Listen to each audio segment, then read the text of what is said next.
Hey guys, what's up? It's Ripe again. In today's video, my smug entitled neighbor is jealous of my beautiful classic car. He ends up stealing it and claims he is the original owner. When I try to get it back, he draws a gun on me. Here is what happened. Let's dive right into the story. And don't forget to subscribe if you haven't already. So the first one starts like this. My neighbor is the biggest jerk that I've ever had the displeasure of meeting. Entitled? Check. Rude? Double check. Thinks that he is God's gift onto the planet? Check again. Despite him being a guy, I'm gonna call him Karen for this story because I really feel that's the best way to reflect him authentically. So this male Karen has been having issues with me for literal years, and while some of it is yelling, I want to talk about the silent war he's been having with me. It's honestly a one-way war because I don't care about it. Whenever I get something, he feels the need to run out to a store and get the same thing but better. He wants to one-up me at everything, but I never take the bait. I don't get angry about it and act like I don't even notice when he ends up with these new things. Karen really thinks that he should have the best of everything when, from what I can see, he is a total waste of space. His wife works all day while he is a stay-at-home husband that does not ever do anything. From the outside you can see the inside of the house is a mess, and you can hear his wife complain and him telling her that he is too good for housework. Anyway, an example if anybody needs is I will get a new grill, and despite nothing being wrong with his one, he wants to go out and buy a bigger one with more features. I can imagine the unneeded spending is not helping him when it comes to getting yelled at by his wife. Then he likes to make snide remarks about my new thing, calling it a piece of junk or me being useless for not being able to afford something better. Then finally getting into a fight or making a complaint about the thing. For the grill, he does not like that he can smell the smoke. For a lawnmower, he does not like the loud noise, even though his makes even more. He just seems to want to fight with me. I went off on a rant, but it is important to understand why he is mad at this next part of the story. So my brother owned a beautiful vintage car, a 1969 Pontiac GTO for all of you car fans out there. He could not continue taking care of it for personal reasons and ended up giving it to me. You can imagine the look on Karen's face when a classic car worth about 70k came rolling up to my house. This was not something he could run to a store to and buy, so his usual plan was not gonna work. Even if he did find a classic car, the prices are so high, I doubt he would be able to afford one. So in his mind I was beating him, and that could not happen. One night he ended up breaking a window of the car before hot wiring it and stealing it. You would think a smart thief would try and unload it or at least bring it somewhere else for a while, but no, instead he had the entire car just parked in his driveway, just like he owned it. Same plates and everything, which really makes you question how dumb Karen is during all of this.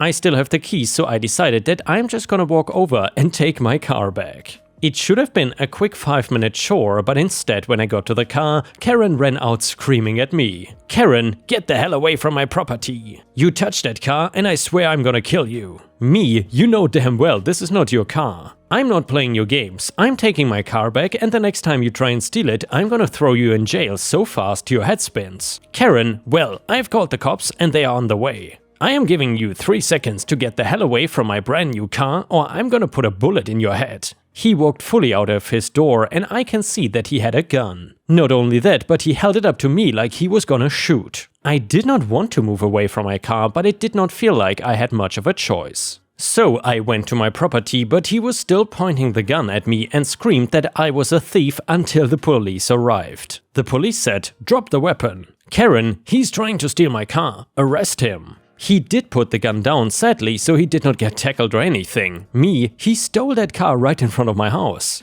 The car just got put into my name, but before that it was in my brother's name. Run the plates and you will see that I own the car. Karen, I went to the dealership yesterday and bought it. He is just jealous that I have a new car while he is riding around in a piece of poop. Saying he got it at a dealership was a red flag because it did not take a car person to know that this was an old car. Once they ran it and saw exactly what it was, they knew he could not have gotten it at a dealership. So they started questioning him for the name of the dealership and proof of sale. When he did not have that, they asked him what kind of car it was and he did not even know the answer to that. Finally, when asked about the smashed window, he just tried to say that it came that way and he was told that he had to return the car to me because he was caught committing Grand Theft Auto. Since the car was getting returned, he had no prior history, he was not actually gonna spend any time in jail for what he did. However, I pressed personal charges against him for the damage that he had done to my car. In addition to the broken window, he damaged the bumper by hitting it into his other car, trying to make them both fit in the driveway.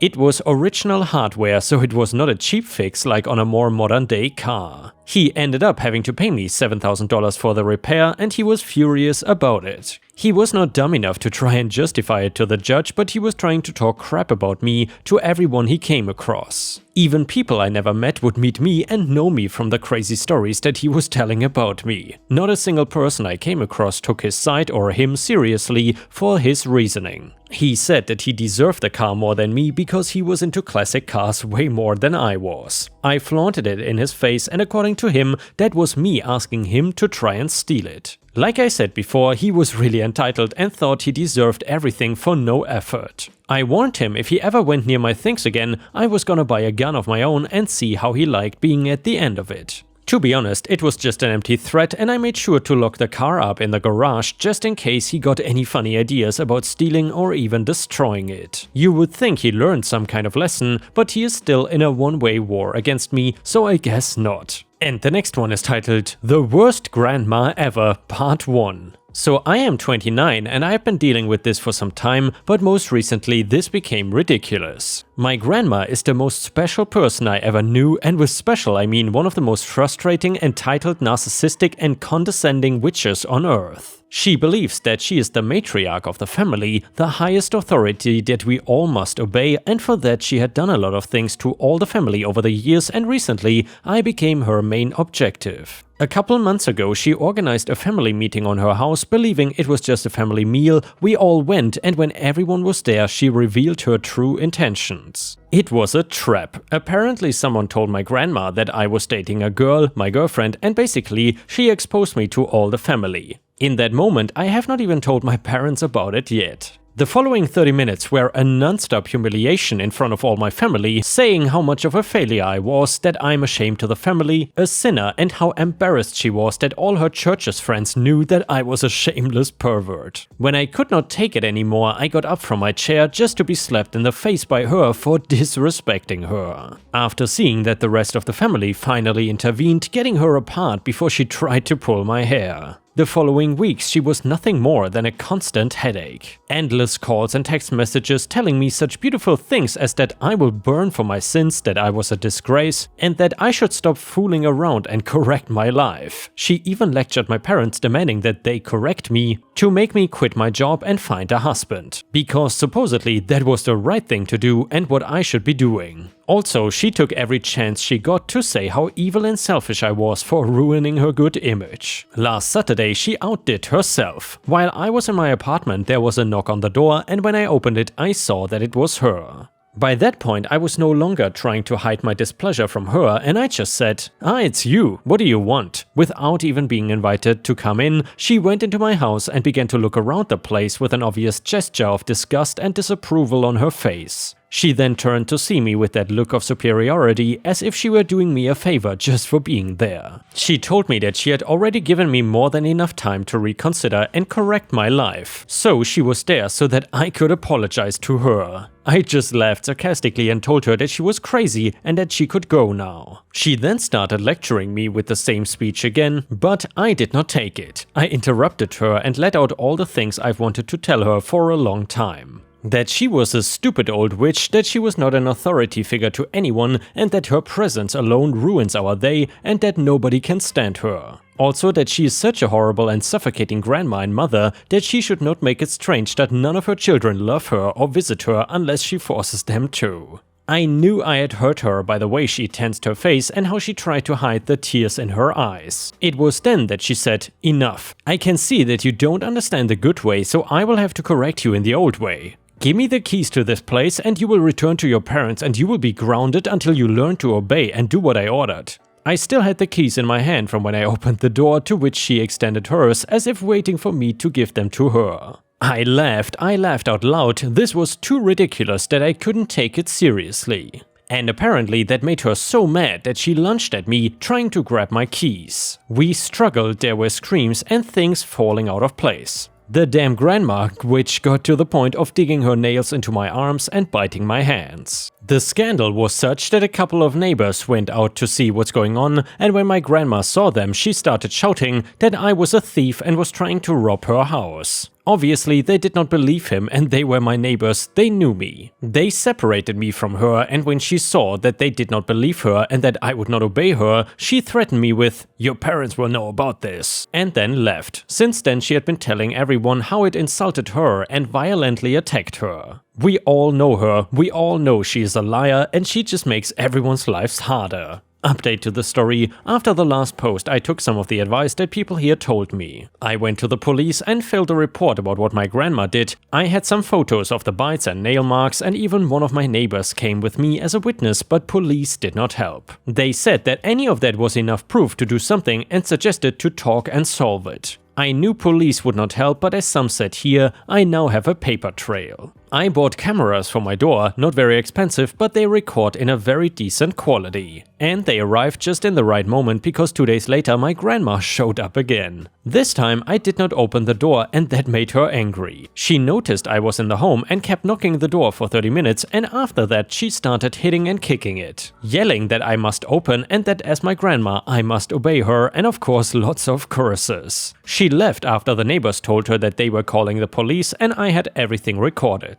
That night I sent the video to my family chat group, and this leads to the next point. I went no contact with my grandma. I decided I don't want her in my life anymore. After sending the video to the family, I told them that I was cutting all contact with her. It looked like it was something that everyone wanted to do, but they were waiting for someone to do it first because half the family agreed to do the same after I told them, and almost all of us on the following days. My grandma noticed and tried to show on everyone's houses, but we had enough. Except for one aunt, no one opened the door. I would like to say that everything ends here and we all are living our lives, but that was not the case. My grandma showed up on my workplace and she started one of the messiest dramas I've ever seen. She claimed that everything was my fault, that I made the family to stop talking to her, and she then ordered me to take her to the boss office because she wanted me to quit my job and to start obeying her. I just asked her to leave the building and turned my back on her. That only ever made her angrier because she tried to attack me again. Some of my coworkers were able to keep her away from me until security arrived. However, in those minutes my grandma threatened me, saying that I would regret ruining everything, and, this was disturbing, to be very careful because she knows lots of people and she knows where I live, and it would be too sad that someone breaks into your house during the night, and even worse if he did something to you.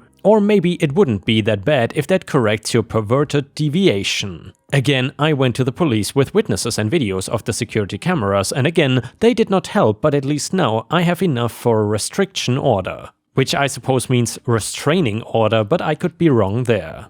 And yeah guys, that was the last update to the story, and from what I could gather in the comments and so on, OP actually got this restriction or restraining order, and since then everything seemed to have been fine. Anyway, the next one is titled, I Might Have Been a Karen. A bit of context, this happened in the UK in London. I booked a ticket for Sunday evening to go back to my apartment in Northampton. Due to an accident on the tracks, a lot of trains have been delayed or suspended indefinitely. I found this out at the station a couple hours before I was about to go start making my way home. My ticket to go home was cancelled, refunded, and given the option to buy a new one, which I did. It came with a seat, but I did not pay too much attention to it. When I got to the station, it was packed to say the least. Trains were getting cancelled and delayed left and right, and my train got delayed multiple times, but luckily it arrived. Since the train station was so packed, it was a rush to get in the train, made harder with my mini suitcase I was pulling along. I was scanning my ticket and remembered it came with my designated seat. I relaxed a bit knowing that at least that was secure. The trouble was when I got to my seat, someone was sitting in there, and I politely informed the woman that the seat she was sitting on was reserved for me and I have the ticket to prove it. She looked at me and said, "Sorry, I was here first, you can find another seat." I said, "I get that, but I paid for that seat and I should be able to sit in the seat I bought. If it was the other way around, I would get up because it's the right thing to do." We went back and forth about it, with her refusing to budge on the matter and me getting more and more annoyed. I was annoyed and lost all my patience and simply said, "Look, we all paid for a ticket, but mine came with that seat and I would like to sit there as I paid for it, so please get up." At this point you could hear the anger in my voice and people started to notice and take sides. Some thought I was in the wrong and should screw off, and some said that it is my seat as stated on the ticket, so clearly she should get up. One person heard the commotion from another carriage and came to shame me for bullying her and refused to listen when someone was trying to explain. She said I should be ashamed that someone like you should not harass an innocent lady like her. To clarify, I'm 6'3" black guy with a voice deep enough to make Darth Vader jealous, so it could have been a misunderstanding. After 10 minutes and another delay, the train was at the platform the whole time. She reluctantly got up and sat next to someone else. I apologized for the disturbance, put my suitcase up in the overhead luggage storage, sat down and put in my AirPods and calmed down with some music. She got off at the stop before me in Wolverton and gave me a dirty look through the window. In hindsight, it was a chaotic situation to say the least, but I still believe I was in the right, and I also think that I could have just let the situation go or handled it better, so I come here for an unbiased opinion from strangers of the internet. And yeah, Ripe Stars, let me know what you think about this story. Do you think that OP is the a-hole or not? And by the way, I would definitely say absolutely not the a-hole.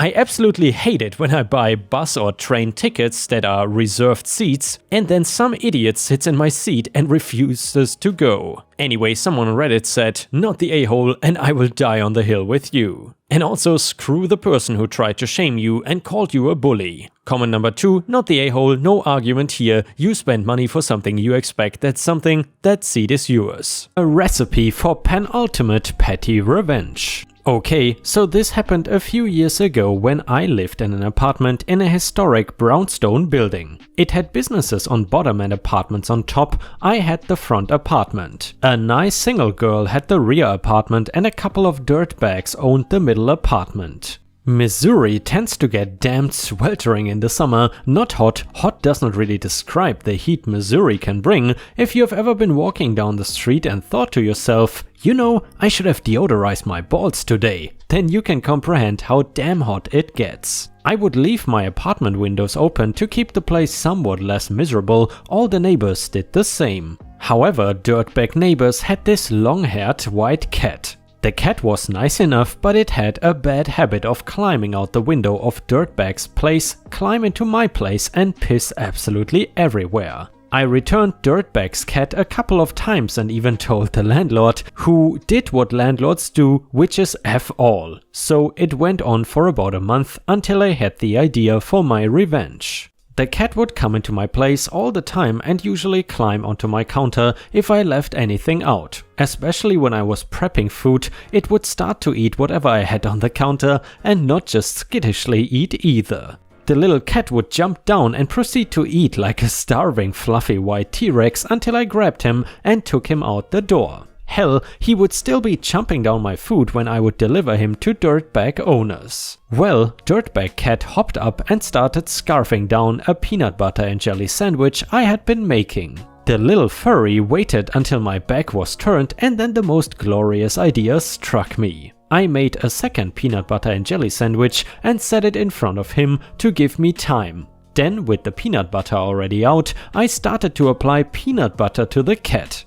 I ended up getting about half the cat covered. He finally realized he was getting peanut butter all over him when I started to apply it to the top of his head. Realizing this, he jumped right out the window again.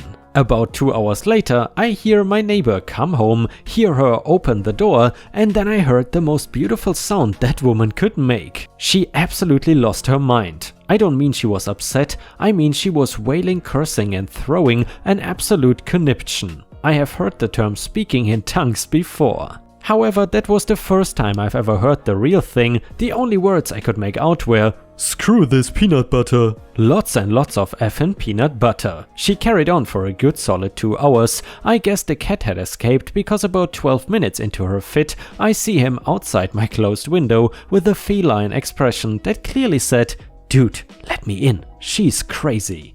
Needless to say, I left my peanut butter out just in case a-hole cat came back. I was able to apply his lovely peanut butter coating another 2 times before dirtbags stopped leaving their windows open. Dirtbag even had the audacity to accuse me of painting their cat in peanut butter, to which I laughed and said, "Who the hell would paint a cat with peanut butter?" I didn't think of it, but next time I caught the cat in my apartment, I'm going to give it a try. I got a F off in response, but no more cat pee in my apartment. And guys, just so I understood this correctly, so basically peanut butter makes cats pee more often? Or maybe I just misunderstood the story. Google says that it is generally safe to give peanut butter to a cat, but obviously not in huge quantities. Although that has to be the first petty revenge that was ever at least partially committed on a cat. Let me know in the comments what you think about this story. Do you think it is cruel what OP did? Feel free to share your opinion in the comments. And the next one is titled Last Neighbor Story. I had a neighbor who was an entrepreneur, wink wink. He was an alright guy and I didn't care what he did as long as it didn't affect me. Well, one day when I was home in the middle of the day, I was 20 at the time and living alone, I get a knock on the door. Being that I wasn't expecting anyone, I peeped out of my window upstairs. It was a loft/townhome and looked down at the door below to see a large man wearing latex gloves and talking on the phone. Assuming it was a maintenance man who had the whole unit, I didn't get too scared at first, but I did grab my gun. I heard him start tampering with my window, and that is when I called 911. Watching through the window, I saw him leave and then come back with a toolbox. He marked my gate with some powder that looked like chalk and then went back to the window. Once I heard drilling noises, that's when I began shaking and crying, hyperventilating, thinking he was about to come in and kill me. I told dispatch I was going to shoot if he came in, and they said that was okay. He goes back to the door, kicks it about 7 times and leaves. Turns out he took a screwdriver to my window and then a glass cutter, cut out the corner and marked the gate so he could come back at night and rob whoever was inside. Being that I had nothing but myself to offer, we figured he was after my neighbor who had drugs and plenty of cash, but got the wrong apartment. To this day, I shudder thinking about what would have happened had I answered the door or if he got in while I was inside. My neighbor moved and so did I. And guys, with this we have reached the end of the video. Thank you so much for watching. However, if you cannot get enough of my content, then please feel free to check out my Patreon over at patreon.com/ripeyoutube or join my YouTube membership program by clicking the join button to get access to even more exclusive videos. Thank you so much for your support and I will see you again tomorrow.